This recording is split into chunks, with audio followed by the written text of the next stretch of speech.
We bring you ongoing coverage of a interstate freeway bridge that collapsed in Minneapolis tonight. We are preempting NBC Nightly News to continue to bring you this live coverage. As you see it here, this is the bridge. It's called the 35W that collapsed over the Mississippi River at 6 o'clock at Minneapolis time. The interstate bridge over the Mississippi collapsed right during the middle of the rush hour. It has dumped, the latest report saying, at least 8 cars and a truck into the water and into the land below, creating this rather horrific scene of damage, fire, smoke, injuries, and frantic rescue operations, and as you can well imagine, a lot of terrified motorists there as well. We want to show you a picture of the bridge as it existed before.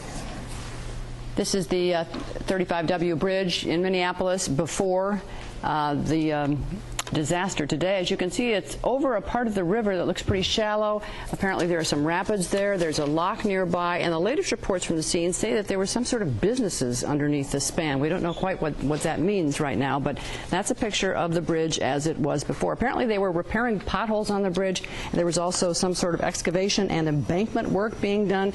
The construction work's been ongoing there for quite some time, and of course investigators will be looking into what role that might have played there. As you can see, there was a clean break. The bridge just sort of snapped off at one point straight across.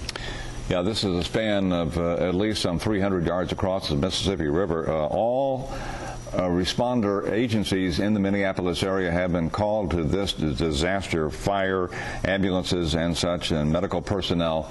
And 911, the switchboard lit up, many people calling in frantically to report what was happening here and their experiences. There are said to be multiple trauma victims. Some are described in critical condition.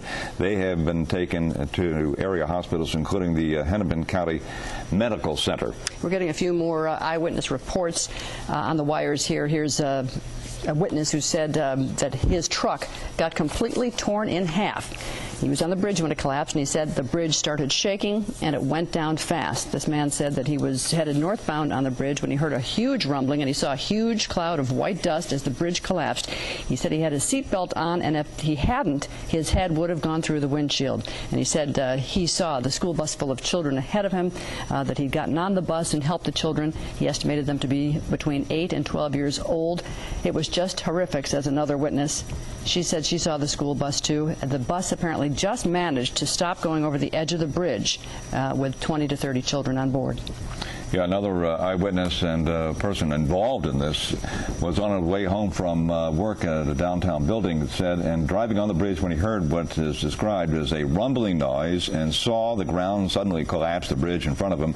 Cars went down, he said. He said that the cars backed up as best they could and parked in a construction zone, and he was finally able to turn around and then drive off the bridge. He said it didn't seem like it was real. He said traffic was bumper to bumper. Hundreds of people would have been involved, he said, adding that he saw, as Lois just mentioned, some kids on a school bus, and he said there was blood on their faces.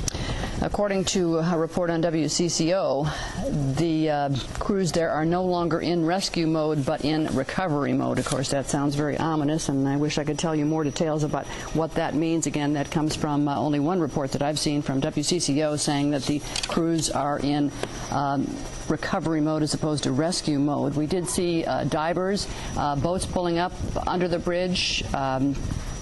There are said to be at least 3 boats in the water. There are divers in the water. The State Patrol has set up a command post in the area. This arch bridge was built in 1967. It rises some 64 feet above the Mississippi River. You can't see it from this particular live shot here from one of the helicopters over the scene, but at some point you may be able to see one of those spans that collapsed into the Mississippi River, and it appears to be fairly shallow water. That would appear to be not more than 5 to, say, even 10 feet of river coursing underneath this bridge that collapsed into the water. There's also a lock and a dam system located nearby, and another bridge that parallels this Interstate W-35 freeway bridge that collapsed into the river today. As we heard a moment ago, it was heavily traveled at that time. That was during the rush hour, and the baseball game Minneapolis was playing was set in about 1 hour, so a lot of people are driving over that bridge, headed to the Metrodome to attend that baseball game, no doubt. So we are trying to collect more information, particularly about the injuries there and perhaps deaths. As I say, some reports say that there are crews in what they call recovery mode. We don't know exactly what's going on there in terms of rescue and recovery. The hospitals, of course, are all busy. One nurse that was quoted said that she had not seen any deaths. She had seen some critical injuries coming in. There reportedly are medical personnel that have been brought to the scene, and many ambulances were dispatched as well. One of the TV stations that, as you can imagine, providing the live coverage in the area. We just lost our live picture from the helicopter coverage of the area. One of the TV stations in Minneapolis is reporting 3 deaths. However, Lois, that is not being confirmed at this hour. But many people have been taken to trauma centers, and several, as you just pointed out, are said to be in critical condition. So that's what we have for you. As you can see, I think that is the school bus that everybody's been talking about right there in the center of your picture. There appear to be some fires still going. Before it was black smoke, and now it's white smoke, so I guess that means that they're making some progress in fighting the fires. Apparently that comes from some bridges that were right on top of each other, had crashed into one another. The witnesses on the bridge, the ones who escaped, said that they were very lucky that they if they hadn't had their seatbelts on, they would have gone through the windshield, which means that they must have had to stop very fast. There were many, many cars on that bridge, but still, it would appear that many cars were going fast enough where the quick stop would have injured them.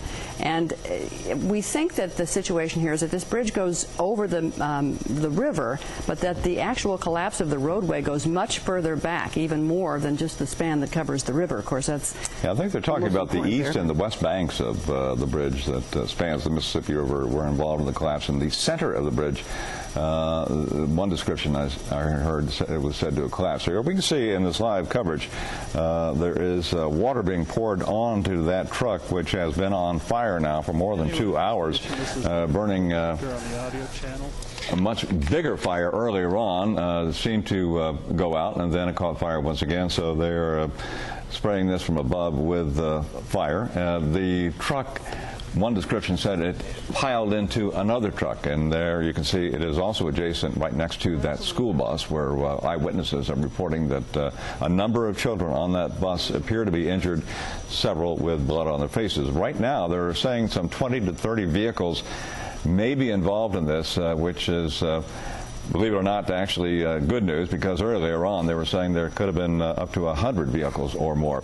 We will continue our ongoing live coverage of this major disaster in Minneapolis here in just a moment.